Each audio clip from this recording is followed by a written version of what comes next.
이곳 대구는 저의 정치적 출생지 같은 곳입니다.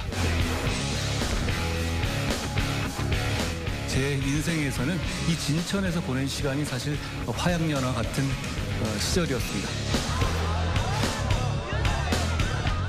감동적으로 제가 말하죠. 저는 부산을 너무나 사랑합니다.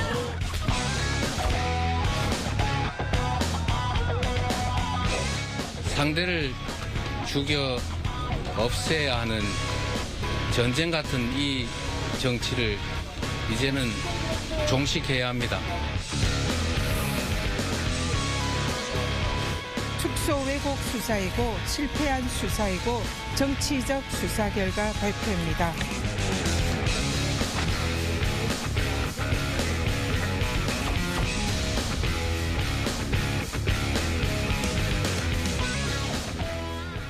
시청자 여러분 안녕하십니까? 뉴스 현장 시작합니다. 한동훈 비상대책위원장의 행보 연일 화제를 낳고 있습니다.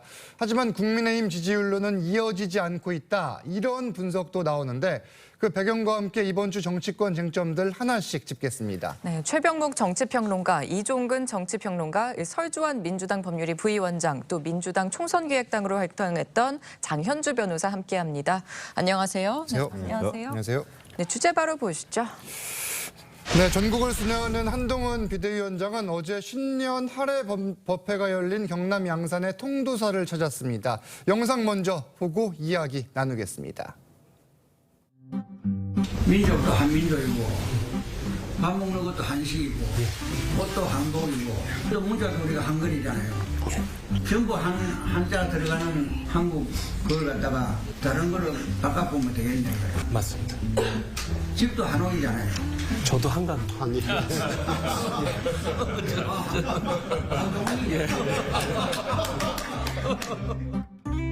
이 나라의 전통 문화와 그런 정신의 핵심 역시 불교고 조계종의 가르침에 있었다고 생각합니다. 말씀하신 가르침을 저희가 잘 받들고. 사실 어제 이곳에는 이 홍익표 민주당 원내대표도 같은 통도사를 찾았는데 이게 한동훈 위원장의 방문이 상대적으로도 화제가 되는 것 같은데 맞습니까? 뭐 화제가 될 상황을 만들었다고 얘기를 할 수가 있겠죠. 예. 그리고 이제 대표와 그다음에 원내대표 이제 정치적 의상 차이도 있고요. 그다음에 한동훈 비대위원장 같은 경우는 정치권에 새로 등장한 인물이고, 그렇죠. 홍익표 원내대표는 이제 국회의원으로서 정치를 오래 해온 사람이고, 이런 여러 가지 차이 때문에 이제 한쪽은 기사가 크게 되고 한쪽은 기사가 좀 적게 되거나 없는 이런 상황을 맞이했는데, 사실 정치부의 이 기사라는 거는요, 늘 기사의 비중이 이제 그걸 뭐 기자가 결정하기도 하지만, 그렇죠. 일반적으로 얘기하면 이제 유권자들이 결정한다고 하거든요. 예. 그러면 이제 국민의힘 비대위원장 같은 경우는 이른바 여권의 대권 주자고, 홍익표 원내대표는 정치적 위상이 그에 못 미치잖아요. 아마 이런 것들이 종합적으로 영향을 미쳐서 결국 똑같이 통도사를 찾았지만 한동훈 비대위원장 기사가 훨씬 더 많이 크게 다뤄진 것으로 보인다, 이렇게 말씀드리겠습니다. 저희가 시작하면서 또 잠깐 보여드리긴 했는데, 한동훈 비대위원장은 지역 순회에 나서면서 이른바 이 지역 민심 맞춤형 메시지를 내놓고 있습니다. 광주에서는 정말 당선되고 싶다. 또 대구에서는 나의 정치적 고향이다. 강원도에서는 아버지가 춘고 나오셨어요. 이런 메시지를 전했죠. 좀 어떻게 전반적으로 보셨습니까? 아니 근데 정치인들은 늘 이렇게 전국에 가서 어떻게든 조그만한 어떤 인연이 있으면 그 인연을 부각해서 이야기해 왔잖아요. 그렇죠. 기억하시죠? 추미애 전 대표는 꼭 광주 내려갈 때마다 제가 호남의 며느리입니다, 이렇게 얘기하고, 뭐 안철수 의원도 마찬가지입니다. 광주에 내려서 제가 호남의 사위입니다, 이렇게 얘기를 하죠. 그러니까 예를 들자면 한동훈 비대위원장이 아니라 다른 어떤 정치인이 이야기했다면 이게 크게 부각이 안 됐을 거예요. 정치인들 다 똑같이 한다. 그런데 아까 말씀하셨지만, 평론가님도 말씀하셨지만, 지금 직전까지 진짜 한 두 달 전까지만 해도 법무부 장관이었어요. 그렇지 않습니까? 근데 갑작스럽게 지금 정치에 뛰어들었고, 또 한 당의 정말 역사 깊은 그런 보수 정당의 대표가 되지 않았습니까? 비대위원장이. 그러니까 사람들이 이 사람이 정치인으로서 어떤 말을 할까 관심을 막 집중하고, 그런데 의외로 정치적인 어떤 그런 발언들, 예를 들자면 각 지역별로 거기에서 맞춤형 이야기를 하고, 이런 것들로 인해서 더욱더 이 사람이 이 통과 의뢰를 잘 잘 거치나 보다. 그러니까 정치인으로서의 전환이 빨리빨리 되나 보다 하는 그런 정도의 어떤 지금 관심이 않을까 싶습니다. 지난해 11월에 네네. 법무장관 신분으로서 지역을 곳곳을 돌아다녔잖아요. 네네. 그때 경험이 혹시 도움이 된다고 보세요?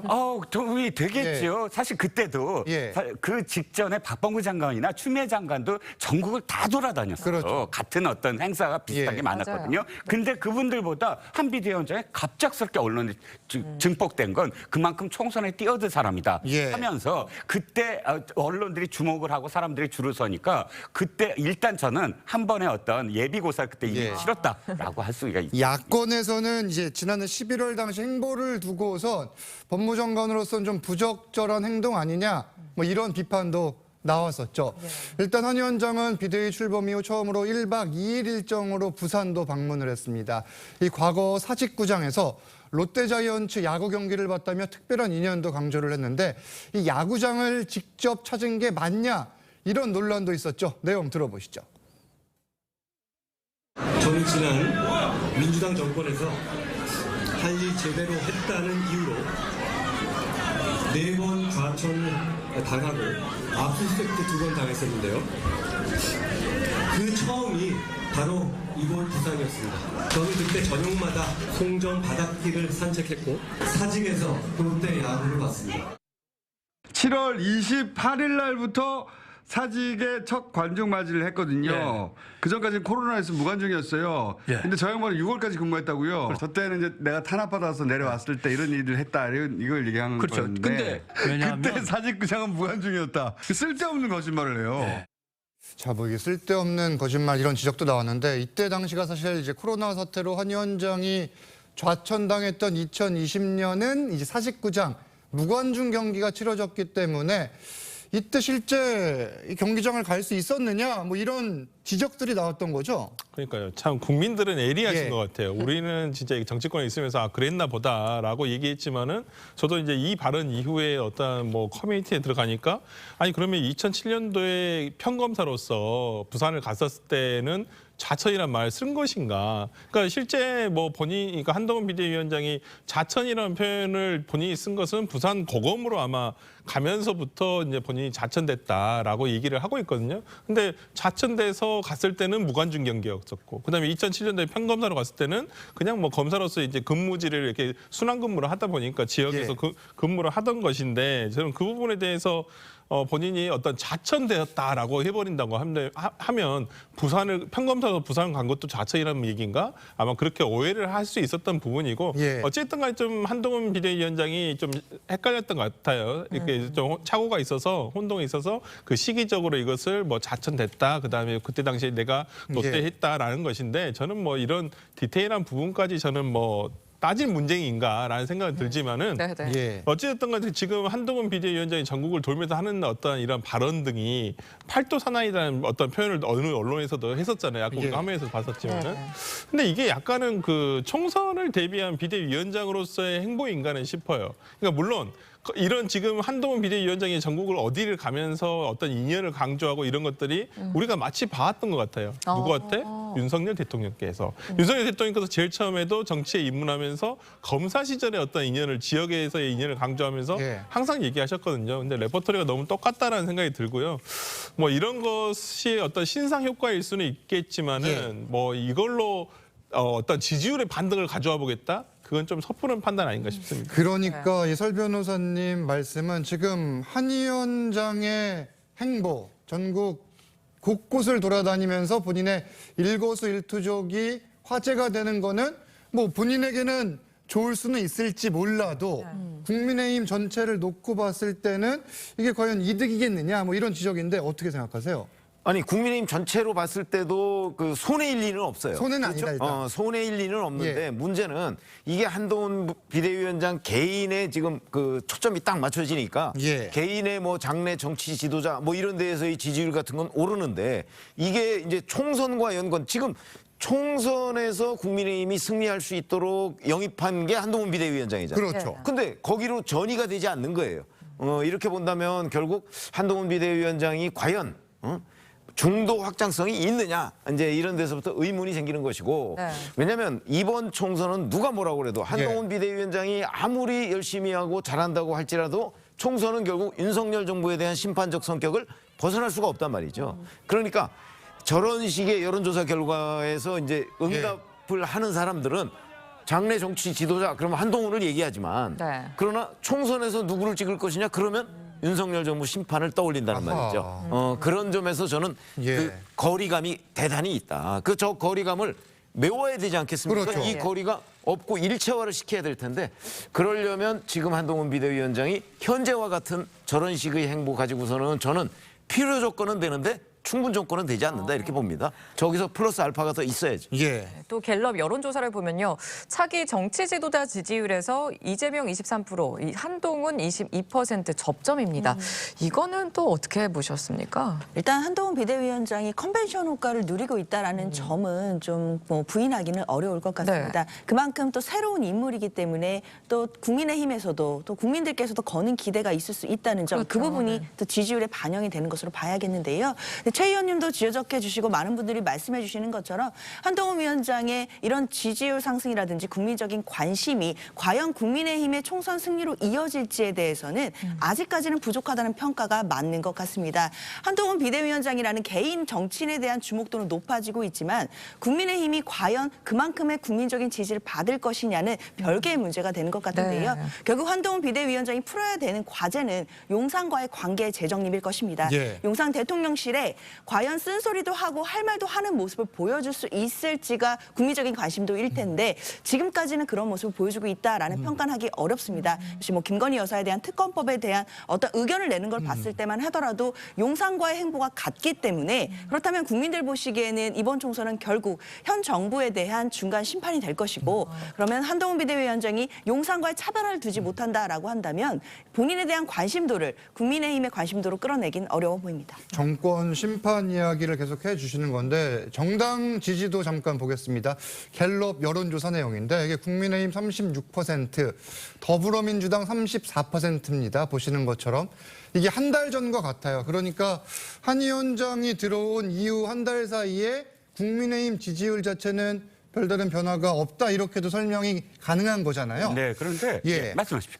국민의힘에서는 그러면 고민이 있을 것 같은데 어떻게 보세요? 저는 지금 크게 고민하지 않을 것 같아요. 않을 것 같다. 이렇게 보셔야 될 것 같아요. 한 달, 박스권 아니냐 그랬는데 두 달 전을 보세요. 그러면 세 달 전을 보고 당시 국민의힘은 사실은 추세선으로 떨어지고 있었어요. 관심도 떨어지고 있었고 김기현 대표 사퇴와 관련돼서 굉장히 위기감이 뭉쳐 있었어요. 그런데 지금 한동훈 비대위원장의 역할은 일단 떨어지는 어떤 그런 지금 추세선을 멈춘 건 효과가 있었단 말이죠. 그리고 지금의 전국 순회는 사실 뭐 민주당도 국민의힘도 마찬가지입니다. 대표나 비대위원장이 선임되면 언제나 전국 순회 해요. 이건 일정이 있어요. 그래갖고 다 이제 시당을 돌아다니고 시당 위원장하고 또 인사도 하고 왜냐하면 처음 해야 하는 상황이니까. 근데 이 과정에서 지금 봐야 될 건 얼만큼 이 사람이 빨리 정치인으로 전환되느냐에 그런 초점을 맞춰서 봐야 되는데 문제는 이거예요. 지금 한 6개월 동안 국민의힘의 지지율을 봤을 때 지지율이 오른 적이 한두 번 있었어요. 정책을 내놨을 때. 예를 들어서 뭐 그것이 논란은 있을지라도 메가시티 서울이라든지 공매도라든지 이런 부분에서는 양쪽이 박스권을 형성하다 출렁출렁 거렸거든요. 그러니까 한동훈 비대위원장이 해야 할 일은 인사 다 마쳤으면 그다음부터는 무엇인가 달라졌다. 정책도 달라졌고 사람을 영입하는 것도 달라졌고 이런 실천에 있어서 달라진 모습을 보일 때 플러스 알파가 되는 거. 지금 전국 순회를 갖고 지지도가 이렇게 지금 당 지지도를 견인했네. 이거는 사실 안 맞는 것이다. 의제가. 그래서 이 다음 행보가 그야말로 어떻게 실천하느냐. 말이 중요한 게 아니잖아요. 이제부터가 중요하다. 그렇죠. 행과 일치되는 걸 보여줬을 때부터 이제 견인이 시작되지 않나 싶습니다. 네, 또 국민의힘 공천관리위원회는 오는 16일 첫 회의를 엽니다. 공관위에 친윤계 이철규 의원이 합류하면서 공천에 혹시나 윤심이 작용하는 거 아니냐 이런 논란이 좀 있었죠. 지금 이게 좀 시험대가 될 것 같아요. 시험대가 되기에는 이미 구조적으로 완성이 돼버린 거예요. 지금 공관이라든지 한동훈 비대위원장이 오면서부터 가장 많은 비판 중에 하나가 그러면 윤석열 대통령이 더욱더 그립감을 세게 가지기 위해서 김기현 대표를 축출하고 오히려 한동훈 비대위원장 안 친 거 아니냐라는 생각이 있잖아요. 그러니까 어찌 보면 전당대회를 통해서 정상적인 절차를 통해서 당선된 어떤 당 대표를 7, 8개월 만에 그냥 비대위 체제로 넘어가 버렸거든요. 그 과정을 다시 한번 복기를 해보면 그렇게 깔끔하거나 매끄럽지는 않았어요, 솔직히. 그렇기 때문에 저는 이러한 부분에서 지금 그 와중에서도 모두 다 임명직, 당직자 다 사퇴하고 그 다음에 그때 이철규 사무총장이 사퇴를 했었지만은 인재 영입위원장으로 다시 금방 돌아오거든요. 한 달 안에. 그렇기 때문에 근데 또 이번에도 이래서 공관위에 들어간다고 하는데 거기에 또 들어간다. 그렇다고 한다면 이제는 이철규 위원장에 대한 어떤 껍질이 다 벗겨졌죠. 그래서 진짜 찐 윤으로 남은 마지막 한 사람이 이제는 이철규 의원이구나라는 생각이 들고 오히려 그런 면에서라면 영산에 윤석열 대통령의 윤심이라고 하는 어떤 윤심 공천이 자행되겠구나라는 생각이 들 수밖에 없는 것이고 공관위원장이라든지 정영환 교수라든지 나머지 공관위원회 어떤 면면을 보더라도 자기 의견을 내거나 당내 상황을 정확하게 역학구도를 판단해서 어떤 공천에 반영이 되도록 할 수 있는 사람은 거의 없다고 보여요. 그렇다고 한다면 이철규 의원이 들어가서 아마 거의 이러한 윤심 공천을 하지 않을까라는 우려가 있는 것은 사실입니다. 물론 한동훈 비대위원장은 부인을 하고 장동혁 사무총장 그리고 공관위원장, 한동훈 위원장 등 3명이 하는 거다 이런 이야기를 계속 하는데 최평론가님께서는 어떻게 보세요? 윤심을 배제한 공천 가능한가에 대한 현실성 여부. 그 집권당에서요. 역대 한국 정치사를 보면 대통령의 마음을 배제한 공천이라는 건 거의 없었습니다. 없었다. 그렇게 보시면 됩니다. 네. 이번에 윤심을 배제할지는 아직은 몰라요. 결과가 안 나왔으니까. 그렇죠. 그러나 역사적으로 보면 대통령의 뜻을 완전히 무시한 공천이라는 거는 없었다고 저희는 이제 경험적으로 그거 다 알고 있고요. 또 야당에서 예를 들어서 지금 자꾸 윤심 얘기하는데 그럼 야당의 명심을 배제한 공천이 있을 수 있을까요? 불가능입니다. 그렇기 때문에 저는 이번에도 아마 윤심 공천은 있을 것이다. 그러나 다만 그 정도의 문제가 되겠죠. 모든 걸 용산 대통령실에서 이제 그립감 얘기를 자꾸 하는데 딱 틀어주고 한동훈 비대위원장이 누구를 이렇게 해주고 싶어도 그거 하지 마. 우리가 할게. 이렇게 되느냐 아니면 적어도 한동훈 비대위원장이 자기 목소리를 어느 정도는 내가면서 윤심과 조화롭게 공천을 하느냐. 이런 정도의 차이라고 보고 그건 민주당도 마찬가지일 것이라고 저는 보거든요. 민주당도 결국 지금 친명 공천한다고 다 알려져 있잖아요. 이미 공천관리위원회가 여야의 공천관리위원회가 만들어지기 전부터 상당한 정도의 공천 교통 정리가 있었던 걸로 저는 알고 있어요. 그렇죠? 그럼 그건 누가 한 건가요? 그런 점에서 본다면 저는 이제 집권당에서 대통령의 뜻에 따라서 모든 공천이 이루어지는 것이 바람직하지 않지만 그러나 대통령의 뜻이 또 완전히 배제된다. 이것 또한 바람직하지 않다. 이게 어정쩡한 것 같지만 현실이다. 저는 그럴 수밖에 없다. 이런 지금 분석이고 마지막으로 아까 김건희 여사 특별법 이야기를 해주셨는데 그거 말고 이태원 특별법도 한동훈 비대위원장한테 시험대가 될 수 있습니까? 어떻게 보세요? 같은 선상에서 분명히 시험대는 될 것으로 보이는데요. 지금 한동훈 비대위원장이 여러 가지 이제 대통령의 거부권 행사와 관련해서는 원내에서 정리를 한다든지 대통령실에서 알아서 할 일이라든지 이런 식으로 좀 선을 긋는 모습을 보여줍니다. 그런 것보다는 국민들이 원하시는 건 결국 본인의 명확한 어떤 의견이나 명확한 자신의 신념을 좀 보여주길 바랄 것 같다는 생각이 드는데요. 특히 김건희 여사 특검법에 대해서는 이제 김건희 여사라는 말도 쓰지 않고 도이치모터스 특검법이라는 명칭을 쓰시는 한동훈 비대위원장을 보면서 과연 그것이 국민들과 또 당원들, 국민의힘의 당원들의 뜻일지를 한번 생각해봐야 되겠다라는 생각도 들고요. 특히 이태원 특별법, 이태원 참사에 대한 특별법에 대해서도 만약에 대통령께서 또 거부권 행사하시게 된다라고 한다면 또 마찬가지의 또 여러 가지 여파들이 있을 텐데 그런 부분에 대해서 한동훈 비대위원장이 본인의 명확한 의견을 먼저 내주는 것을 당연히 당원들 그리고 국민들 모두가 기대하고 있을 거라 이렇게 생각합니다. 이 또한 한동훈 위원장이 자신의 입장을 내놓아야 할 것이다. 이런 말씀입니다. 다음 주제로 가보겠습니다. 이재명 대표 피습 사건에 대한 경찰 수사 결과가 이 정치권의 후폭풍을 낳고 있습니다. 민주당은 수사가 부실했다. 국민의힘은 과도한 의혹 제기다 이런 입장인데 내용 들어보시죠. 이것이 이재명 대표가 당시 입고 있었던 와이셔츠입니다. 진짜 충격적인 사진입니다. 이런 중대 사건이 발생했는데 경찰은 사건 현장에 폴리스 라인도 치지 않고 이재명 대표가 구급차에 실려간 직후 경찰이 서둘러 물청소로 현장 핏자국을 지웁니다. 이거 증거인멸 아닙니까? 경찰은 부실 수사, 축소, 은폐 의혹에 대해 다시 수사하고 다시 발표해야 합니다. 안 그러면 국회가 국정조사, 특검 등 권한 행사를 할 수밖에 없다는 점을 분명히 말씀드립니다. 민주당 일각에서는 경찰 발표에 대한 불신을 부추기고 터무니없는 음모론을 생산하고 있습니다. 이는 더 큰 갈등과 정치 불신을 부추기는 나쁜 정치입니다. 더욱이 뜻대로 되지 않으면 특검과 국조를 꺼내드는 것은 국민에게 부여받은 의회 권력을 사유화하는 일입니다. 자, 그러면 민주당에서는 이 경찰의 수사가 부실 수사다 이렇게 주장하는 이유가 뭘까요?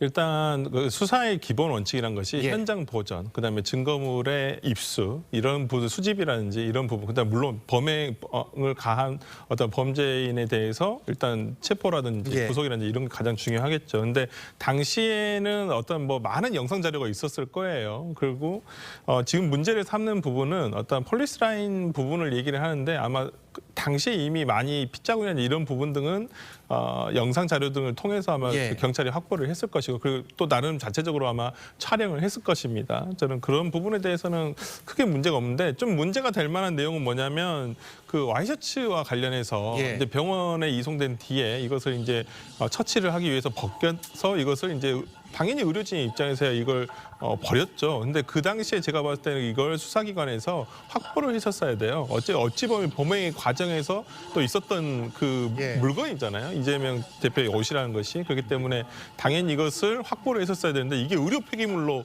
해가지고 자칫했으면 폐기가 될 뻔했다는 거, 소각이 될 뻔했다라는 부분이라든지 또 그 외에 어떤 경찰의 수사 발표와 관련해가지고 어떤 당정 문제, 변명문이라든지 물론 이런 부분에 대해서 명확하게 공개되지 않은 부분 등이 변명문을 전체 다 공개하지 않은 부분 이야기하시는 거죠. 그렇죠. 이제 일부 보도를 통해서 나오고 있는 부분 등은 오히려 의혹을 키울 수가 있거든요. 오히려 명명백백하게 이런 부분이 공개가 된다고 한다면 이분의 어떤 범죄 동기는 이미 저는 어느 정도 밝혀졌다고 보여요. 이재명 대표에 대한 개인적인 원한 감정을 가지고 있었었고 본인이 어떤 정치적인 저는 망상이 깃든 어떤 확신범이라 생각을 하는데 저는 이런 부분에 있어서 조금 더 의혹 자체가 나타나지 않도록 어떤 경찰 조사의 결과가 발표가 됐었으면 오히려 이런 내용 등이 없었을 텐데 조금 미진한 부분은 있지 않았나 싶습니다. 지금 미진한 부분이라고 말씀하셨는데 이걸 보고 국민의힘에서는 좀 음모론 아니냐 이런 반박이 나오는 것 같아요. 네, 그렇습니다. 초기에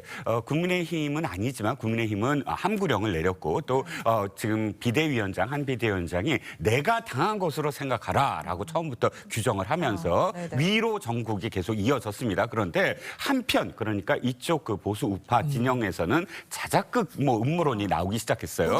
국민의힘은 완전히 거기에 대해서 거리를 뒀습니다. 그런데 이쪽의 음모론에서도 똑같은 주장을 했어요. 그때 왜 빨리 닦았느냐. 그리고 왜 유삼명 전 총경 그러니까 지금 그 민주당이 영입한 인사가 거기에 사진에 계속 찍히고 있어서 이쪽 음모론에서는 뭐라고 하냐면 다 지휘했다. 그러니까 원래 유상현 총경이 부산에서 영도 경찰서장으로 시작을 해서 계속 부산에 반부패 수사부 지휘도 하고 이랬던 부산과 인연이 있는 그런 지금 경찰관이거든요. 그러니까 유상명 이 전 총경이 지휘를 해서 모든 음모를 다 꾸몄다. 이런 식의 지금 음모론까지 나왔어요. 말이 안 되는 말이 안 되죠. 그러니까 여러 가지로. 그런데 똑같이 지금 민주당 쪽에서 그런 수준의 지금 음모론을 제기하는 물론 민주당이 공식적으로 제기한 건 아닙니다만 그 진영에서 김어준 등 방송인들이 사실 굉장히 확산시키고 있어요. 그렇다면 저는 1차적인 책임이 경찰에 있다고 봅니다. 미국 같은 경우는 예를 들어서 레이건 대통령이 탄환을 맞았을 때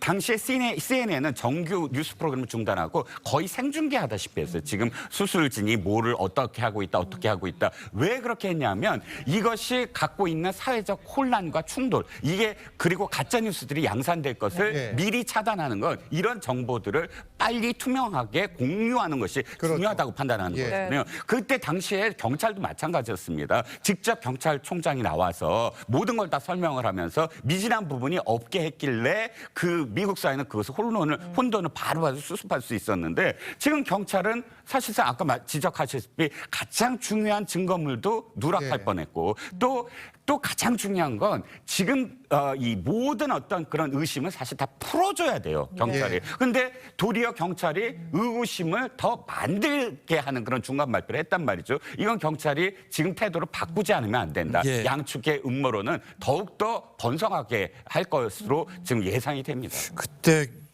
레이건 대통령이 하룻밤을 넘기는 수술을 받으면서 부통령이 잠깐 또 대행 역할을 하고 이 경찰이 모든 정보를 공개했던 부분을 지금 비교를 해서 이번 사건의 경찰의 대응이 미진했다 이런 지금 입장을 이야기를 해주신 건데 그런데 민주당에서는 이 재수사를 하지 않을 경우에는 특검과 국정조사 추진 이야기를 또 하는데 특검 이야기가 또 나왔거든요. 이거 어떻게 봐야 됩니까? 사실 특검이나 국정조사를 지금 당장 추진하겠다라는 취지라기보다는 경찰의 수사 과정이 미흡했다는 부분들을 좀 지적하기 위한 것으로 봐야겠습니다. 결국 이 문제점들이 해소되지 않는다면 뭐 특검이 되었던 국정조사가 되었던 또 제3의 기관들이 객관적으로 중립적으로 이 부분을 풀어봐야겠지 않느냐라는 이야기들이 나올 수밖에 없는 상황인데요. 앞서서 계속 얘기가 나오고 있지만 뭐 당적도 공개가 안 되고 있고 뭐 신상 공개도 안 되고 있고 지금 변명문도 전문이 공개되지 않았습니다.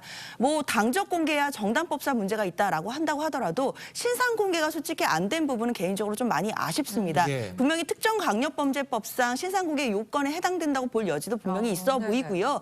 특히 신상 공개가 되었더라면 이 살인미수범에 대해서 국민들의 제보가 있었을 것이기 때문에 범행 동기라든지 그리고 이 범행 경위에 대해서 보다 폭넓은 수사가 되지 않았을까라는 아쉬움이 듭니다. 특히나 이 변명문 같은 경우에도 그 살인미수범이 본인이 직접 언론에게 뭐 8쪽짜리 변명문이 있고 그걸 봐라라고 얘기를 했습니다. 그런 상황이라면 경찰이 굳이 그 내용 중에 일부만 공개할 필요가 있었는가 하는 아쉬움이 남고요. 차라리 그걸 다 전체를 공개를 한다면 정치적인 갈등이나 오해가 없지 않았을까라는 측면에서 민주당은 이런 수사 결과가 발표 자체가 미흡하기 때문에 이런 부분이 꼭 시정되어야 한다 이런 입장입니다. 수사가 다시 이루어져야 된다고 이야기가 나오는 것에 대해서는 어떻게 생각하세요?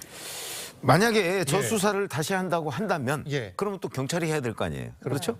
경찰이 하면은 민주당이 그때는 믿을까요?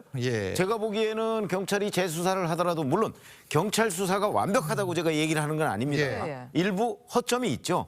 그러나 그렇다고 해서 이 수사를 뒤집어 엎고 다시 할 정도의 허점은 저는 아니라고 보거든요. 그렇기 때문에 지금 이거를 재수사해서 결론을 내도 민주당은 또다시 저런 식의 친민주당 뭐 유튜버나 이런 사람들은 또다시 음모론을 들고 나올 거로 저는 봐요. 그렇기 때문에 어차피 이거 만약에 이렇게 되면 이제 검찰에서 보완 수사를 할 거 아니겠어요.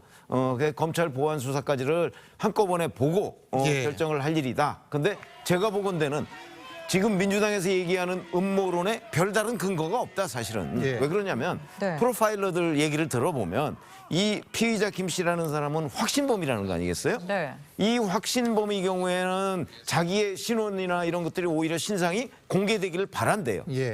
바란대요. 그러니까 또 이제 변명문이라는 것도 공개되기를 바란다는 거 아니에요. 읽어보라고 기자들한테 이야기를 했어요. 그러나 이제 그거를 전문가들이 봤을 때 이런 확신범한테는 확신범이 오히려 자기의 신념을 일반 국민들한테 전파하는 거를 차단하는 것이 더 합리적이라고 봤다고 저는 생각을 해요. 왜냐하면 프로파일러들이 그렇게 얘기를 하더라고요. 저는 일리가 있다고 생각합니다. 그렇기 때문에 전문가들의 결정으로 이게 비공개된 것이지 뭐 경찰이 뭘 축소하고 뭘 왜곡하고 뭐 이러려고 해서 이게 비공개된 것은 아닌 것으로 보인다. 뭐 그렇다면 뭐 그러면 정말 뭐 특검 같은 거 할 수도 있겠죠. 알겠습니다. 뭐 수사를 다시 한다고 해서 큰 결과는 바뀌지 않을 것이다. 다만 민주당에선 이 변명문이 전체가 다 공개되지 않은 점 그리고 당적 부분은 예외라고 하더라도 이 신상정보위원회에서 이 신상조차 공개하지 않은 거는 문제가 있다 이렇게 이야기를 하는 상황이고 이 특검 이슈가 계속될지는 좀 더 지켜봐야 될 것 같고 이 대표가 언제 다시 재판에 출석할지 이 부분도 주목을 받고 있습니다. 일단 대장동 재판의 건강 문제로 출석이 어렵다 이렇게 밝혔는데 현재 몸 상태가 어떻습니까? 일단 뭐 퇴원을 하신 뒤로 이제 자택에서 아마 치료를 계속 받으실 것 같긴 한데요. 뭐 당장 그렇다고 해서 지금 뭐 재판을 참석하셔서 재판을 수행하기에는 조금 어려운 점이 있지 않나라는 생각이 드니까 외상도 외상이지만은 상당히 정신적인 충격이 컸을 거라고 생각을 해요. 예. 그렇죠. 누군가 본인이 정말 잘 모르는 타인이 이렇게 왔을 때, 다가올 때 정치인으로서는 상당히 이게 치명적인 트라우마가 될 수 있거든요. 네. 그렇죠. 이제 어차피 악수를 해야 되고 누군가는 정말 유세 현장에서 정말 밀접하는 상황까지 와야 되는데 네. 그러면 이런 상황에서도 정말 겁이 날 수밖에 없거든요. 인파가 몰린 곳에 안 갈 수가 없잖아요. 그럼요. 지금 일정상. 아니 아까 우리 한동훈 예. 비대위원장도 봤죠. 남포동에서 그렇게 사람 진짜 함치의 어떤 틈도 없을 정도로 이렇게 그러니까요. 하는데 그런 광경을 이재명 대표가 만약에 그 안에 있다고 한다면 그 트라우마가 정말 다시 도질 수도 있어요. 그렇기 때문에 저는 뭐 지금 육체적인 어떤 외상도 외상이지만은 아마 저는 정신적인 트라우마라든지 이런 부분 등이 아마 치료가 돼야지만 재판도 정상적인 상태에서도 굉장히 힘든 것이 재판인데 아마 그런 부분까지도 저는 회복이 돼야지만 아마 재판이 가능하지 않을까 싶습니다. 일단 재판부는 이 대표 일정에 맞춰서 재판 진행하면 또 끝이 없다 이렇게 얘기를 했습니다. 이 대표가 출석하지 않더라도 재판을 진행하기로 결정한 건데 만약에 이 대표가 재판에 장기간 출석하지 못할 경우 이건 재판 리스크 좀 어떻게 보십니까? 혹시나 뭐 이 정치권에서 이렇게 얘기합니다. 단식이 끝난 다음엔 이제는 뭐 병간호 정국이냐라고 이야기를 합니다. 왜냐하면 단식 때문에 재판 일정에 굉장히 많이 지금 지연이 돼 있는 상태잖아요. 그런데 지금 이 치유의 어떤 시간을 달라라고 하는 게 어느 만큼인지가 지금 확정되지 않은 상태입니다. 네. 그리고 우리가 어디까지 지금 치유가 되고 있는지 어느 만큼의 병간호가 필요한지 사실상 모르는 상태예요. 그러면 재판부에 계속 이렇게 이야기할수록 재판부가 그냥 마냥 늘어뜨릴 수는 없는 거거든요. 말씀하셨듯이 재판부는 지금 유동규 증인 신문이라도 진행을 하겠다라고는 하나 본인이 이렇게 계속 거부를 하는 상태에서 총선은 다가오고 그럼 총선 다가오는 와중에서 이것이 계속 지금 아마 뭐 재판부가 발을 동동 구르는 상황으로 이어질 겁니다. 네. 그러면 결국은 이게 이제 총선의 하나의 어떤 또 이슈가 되겠죠. 왜냐하면 총선 전에 야당 대표가 자신의 사법 리스크를 떠안고 있는데 어떤 재판은 선고를 미루기 위해서 저러고 있다. 이런 어떤 상황으로 대치가 될 텐데 그럼에도 불구하고 아마도 최대한 시간을 끌면서 혹시 그 재판을 지연시키면서 1심 선고를 늦추려고 하는 게 아니냐라는 의혹에 저는 또 한 표를 던집니다. 아니 그런데 뭐 총선을 얼마 남겨두지 않은 상황에서 외부 활동을 안 할 수가 없잖아요. 결국은 할 걸로 보이는데 뭐 그러면은 재판도 나가고 그렇게 될 가능성도 있는 거 아닙니까? 그렇죠. 일단 이재명 대표가 뭐 당무에 공식적으로 복귀하는 게 언제일지 이게 먼저 예. 1차적일 텐데요. 그렇죠. 당연히 그 부분에 대해서는 의지는 강력하다라는 얘기는 전에 들었지만 일단 아무래도 의료진의 판단이 가장 우선적으로 고려돼야 될 것으로 생각이 듭니다. 당연히 신체적인 건강도 문제지만 정신적인 트라우마도 굉장히 컸을 것으로 보이기 때문에 의료진이 공식적으로 당무에 복귀한다든지 공식 활동을 재개해도 된다는 판단이 먼저 나와야 그래야 모든 활동을 재개할 수 있을 것이라고 보고요. 일단 공식적으로 당무에 먼저 복귀를 하게 된다라고 한다면 그 이후에 자연히 재판 일정이나 이런 부분들도 자연스럽게 잡힐 것이라고 보이고 그 이후에는 또 재판장과 재판부와의 어떤 일정 조율이 있을 것이기 때문에 재판이 크게 지연된다거나 이런 부분들은 우려하지 않아도 될 것 같습니다. 알겠습니다. 다음 주제 보겠습니다. 민주당의 공천을 둘러싼 내용들 하나씩 짚어볼 텐데 일단 친명으로 통하는 현근택 민주연구원 부원장의 이 성희롱 발언 논란이 또 후폭풍이 이어지고 있습니다. 이 강성 지지층들이 징계하지 말라 이렇게 온라인상에서 탄원서를 돌리고 있다고 그래요. 이건 좀 물론 현근택 변호사를 매우 아끼고 그러신 지지자들께서는 좀 안타까움이 묻어 있다고 저는 보여요. 그렇지만은 좀 뭐 이런 지지자들의 이런 탄원서 뭐 할 수도 있죠. 뭐 그런 부분에 대해서 누구나 어떤 뭐 우리가 범죄인에 대해서도 탄원서를 가족들도 내잖아요. 뭐 개개인의 자유니까요. 그러니까요. 그거는. 그렇기 때문에 그런 안타까운 마음이 있었다라는 걸로 저는 판단을 하고요. 당에서 이러한 그 뭐 말에 대해 사실관계를 이미 지금 조사 중이고 조사를 마친 하신 것으로 알고 있기 때문에 이러한 부분에 대해서 당에서 성희롱이냐 아니냐 뭐 이런 부분에 대해서 일단은 판단을 할 것이라고 보입니다. 아직 판단이 나오기 전에 뭐 이걸 단정적으로 어떻게 지어서 어떤 징계 수위라든지 이런 걸 지금 말하는 건 좀 섣부르다고 보지만은 여하튼 피해자가 그러니까 여성인 피해자가 느꼈을 때는 부적절했던 것은 사실이에요. 그러니까 잘잘못을 나눠서 이것을 판단을 해야 되고 현근택 변호사가 좀 부적절하고 본인도 이미 반성하고 사과를 했기 때문에 본인의 어떤 잘못된 부분에 대해서는 저는 이러한 사과가 우선돼야 되고 또 피해자 측에서 뭐 이제 며칠 전에 보도된 바에 의하면 이걸 불출마를 요구했다라는 부분은 또 그 부분은 또 말이 안 되거든요. 그 부분은 또 이제 선거 공선법하고도 연결이 되는 부분입니다. 그렇기 때문에 뭐 현근택 변호사의 부적절한 언행이 있었다라고는 하지만은 그것과 관련해서 어떤 당에서의 판단도 되기 전에 스스로에게 상대방 어떤 경쟁하는 후보 측에서 불출마를 요구하는 것은 또 이것대로 잘못된 부분이 있기 때문에 그게 뭐 정확한지는 몰라요. 정치하지 말라 뭐 이랬다는 말도 있고요. 뭐 그렇죠? 일부 보도에는 그렇게 얘기를 했더라고요. 그렇기 때문에 이런 건 좀 시시비비를 나눠서 좀 판단해야 되지 않을까 싶습니다. 네, 또 논란이 되는 이 대화 내용으로 알려진 부분들을 좀 보면요. 현근택 부원장이 너희 부부냐 감기도 같이 걸렸잖아 이런 발언까지도 했다고 합니다. 강성지지 측에서는 근데 이게 왜 성희롱이냐 뭐 이러면서 탄원서까지 돌리는 건데 이거 어떻게 보십니까? 글쎄 강성지지층은 지금 현근택 부원장을 어떻게 하든 이제 총선에 출마시키고 국회의원 배지를 좀 달도록 해주자 아마 이런 의미로 이제 지금 탄원서를 제출하는 것으로 보이는데 자 그러면 강성지지층의 주장대로 저런 것들이 성희롱이 아니면 도대체 어떤 게 성희롱이냐? 도대체 그동안에 그 성희롱과 관련한 판례들이 굉장히 많습니다. 근데 성희롱의 판례의 첫 번째 기준은요.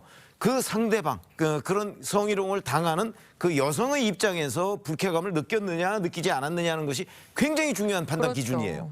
그렇기 때문에 뭐 불출마를 요구했느냐 뭐 이런 거는 지금 현근택 부원장의 일방적인 주장이고 지금 이 여성 자체가 그때 어떤 일이 있었다고 증언을 하고 있잖아요. 그리고 뭐 불쾌감 정도가 아니고 현장에서 항의도 했다는 거 아니겠습니까?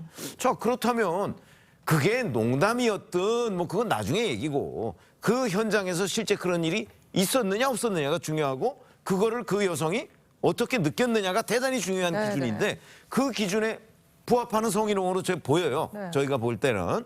자 그렇다면 뭐 더 이상 별로 할 말이 없는 것 아닌가? 예를 들어서 저거를 뭐 윤리감찰단에서 뭐 감찰을 해서 뭐 사실이 아니다 이렇게 한다고 해서 과연 없어질 사항인가?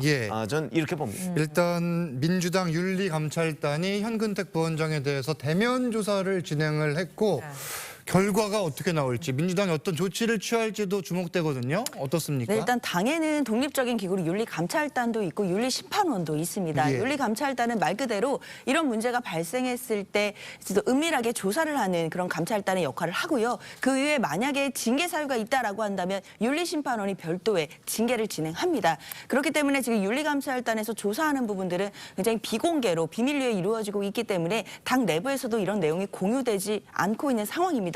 따라서 이제 보도가 나오긴 했지만 과연 이 보도 내용대로 조사가 되었는지도 사실 확인이 좀 필요해 보이는 부분이라는 생각이 드는데요.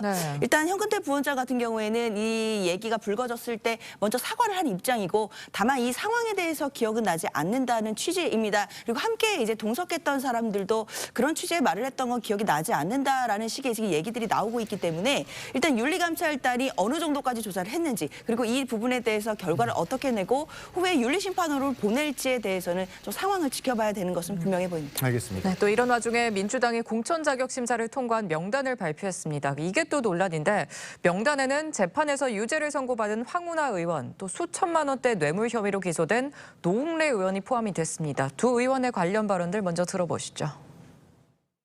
납득할 수 없는 판결이고요. 청탁 수사든 함양 수사든 그 명백히 존재하지 않는 내용들이고. 장관님에게 이게 바득바득 대드는 그 윤석열을 당시에 좀 정리를 했었어야 되는데 아쉽습니다. 그 돈봉투 소리는 들어보셨습니까? 악질적인 증거 조작인데요. 들어봤어요. 잡음 소리 들리는 거를 돈봉투 소리다 이렇게 조작을 했던데 건폭이 아니고 법폭입니다.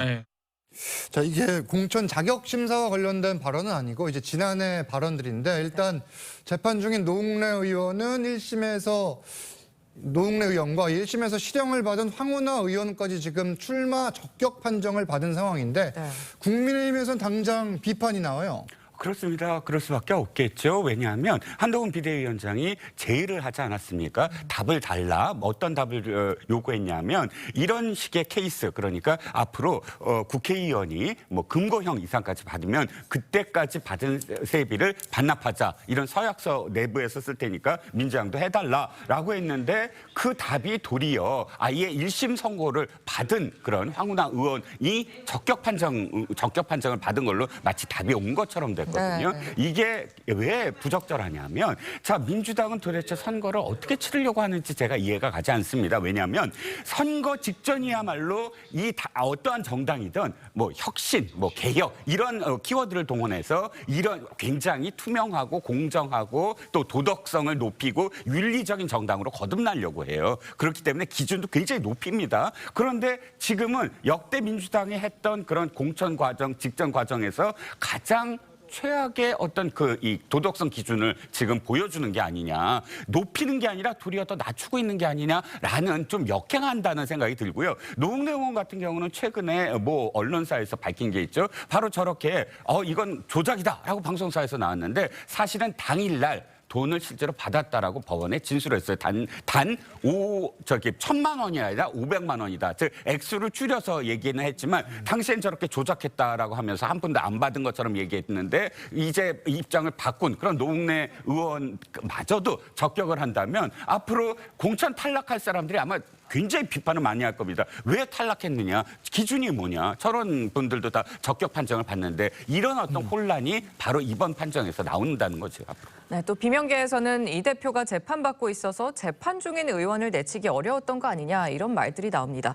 결국 이 대표가 기준이 됐다는 말인데 친명계에서는 또 문재인 정부 당시 비서실장인 임종석, 노영민 실장이 출마 적격 판정을 받은 것에 각을 세우고 있고요. 민주당 내에서 지금 계파 갈등의 조짐이 좀 보이는 것 같기도 하고요.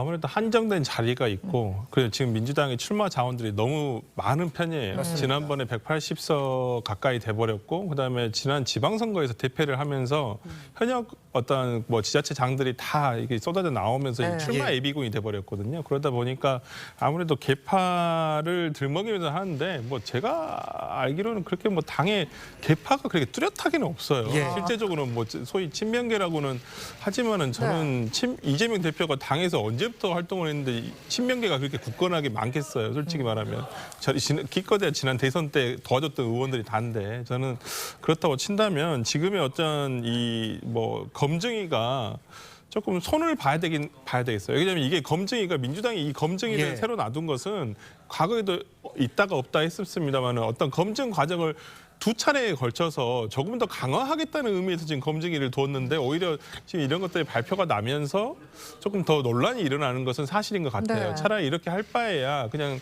국민의힘처럼 그냥 공심이라든지 아니면 그냥 민주당의 공관 차원에서 그 안에서 세부적으로 나눠서 판단을 하면 될 부분인데 이게 1, 2차로 나눠지다 보니까 오히려 불필요한 잡음만 일어나고 있는 좀 그런 것도 있고 제가 봤을 때는 지금 뭐 예를 들어서 그러니까 친명계에서 예를 들어서 문재인 대통령의 청와대에서 근무를 했던 분들이 들어오는 부분에 대해서 좀 이렇게 좀 반감을 드러내고 있는데 이건 순전히 공천 다툼이죠. 그러니까 자기들이 들어가야 될 부분에 또 누군가 온다고 하니 경쟁이 될 것 같으니 좀 그런 부분이 있어서 이런 건 좀 벌써 사놨고요. 아직 공관위에서의 판단이 남아 있습니다. 거기서 이제 정무적 판단을 하기 때문에 저는 국민들께서도 이 공관위 결정을 보고 나서 나중에 판단을 하셔도 되고요. 가급적이면 저는 그렇습니다.